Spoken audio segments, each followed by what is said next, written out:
Bonjour à tous, heureux de vous retrouver. Aujourd'hui, on va parler d'un travail assez particulier qu'on peut faire en hypnose. Il s'agit en fait d'un travail en régression que l'on peut effectuer pour aller explorer notre spiritualité, aller éveiller notre conscience ou encore explorer nos vies antérieures et surtout, comme j'aime bien l'appeler, nos vies intérieures. Alors du coup, c'est quoi un petit peu cette hypnose spirituelle et régressive? À quoi ça sert? Et puis surtout, comment est-ce que ça peut avoir son utilité dans un cadre thérapeutique? Eh bien, c'est ce qu'on va voir tout de suite, juste après l'intro.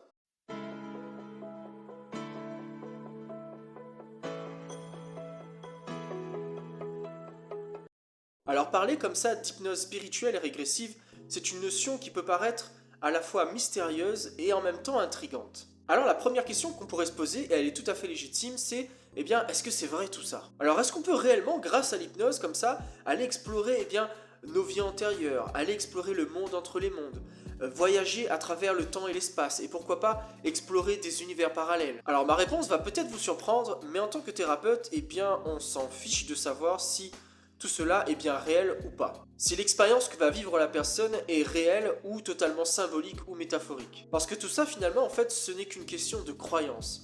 Et une croyance c'est quelque chose qui évolue dans le temps.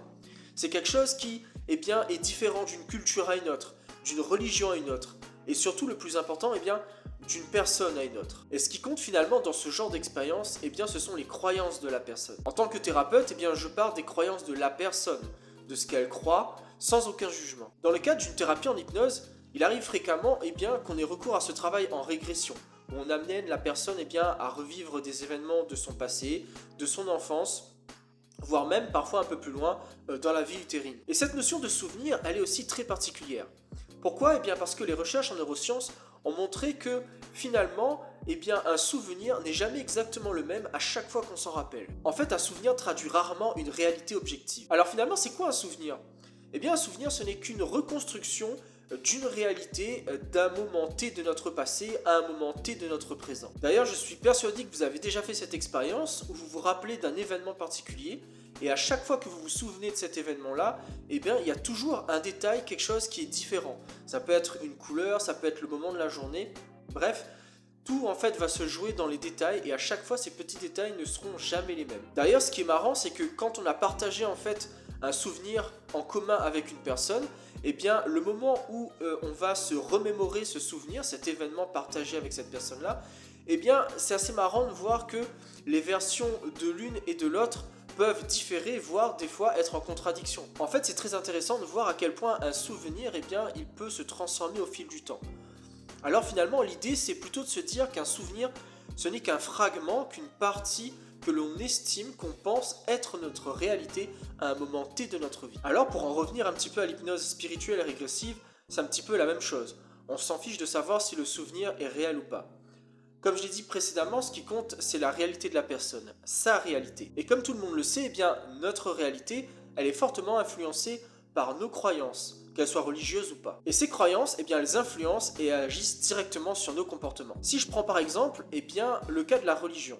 Si je pense que pour aller au paradis, je dois avoir une conduite exemplaire et bien me comporter, il y a fort à parier que dans ma vie quotidienne, j'ai des comportements et une conduite exemplaires. Un autre exemple, si je crois que dans la politique, il n'y a que des menteurs et des voleurs, il y a fort à parier que lors de la prochaine élection, je ne me rende pas au bureau de vote. Vous venez de nous faire un beau discours, on en avait la larme à l'œil.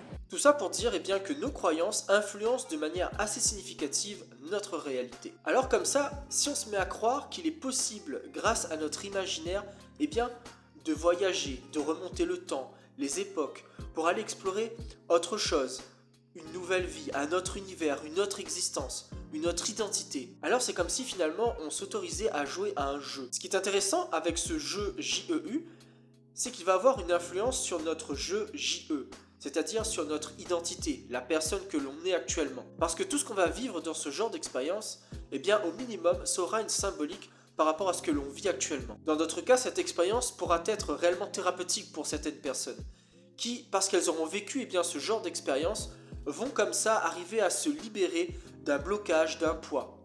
Parfois même pour certaines personnes, il s'agit d'aller explorer leur lignée.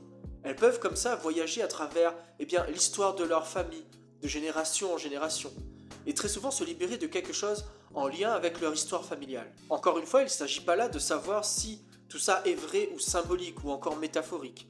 L'idée, c'est juste de faire en sorte que la personne puisse vivre quelque chose qui va créer un changement chez elle. Quelque chose qui va faire en fait bouger ses croyances et qui va alors lui permettre d'entrevoir d'autres possibilités, d'autres façons de penser, d'autres façons de faire, d'autres façons de se comporter. Alors si je devais faire passer un message aux personnes qui souhaiteraient vivre ce genre d'expérience, c'est tout simplement de se laisser bercer parce que leur imagination et leur subconscient a à leur offrir.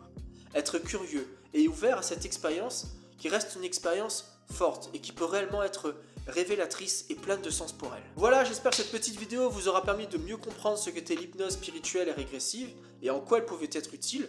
Si vous avez des questions ou des remarques, mettez-les en commentaire. Et puis si vous avez aimé cette vidéo, pensez à mettre un petit pouce en l'air et à vous abonner, ça fait toujours plaisir. Je vous laisse, je vous embrasse, prenez soin de vous, prenez soin de vos proches, prenez ce qui est bon pour vous et juste bon pour vous. Dartrouve.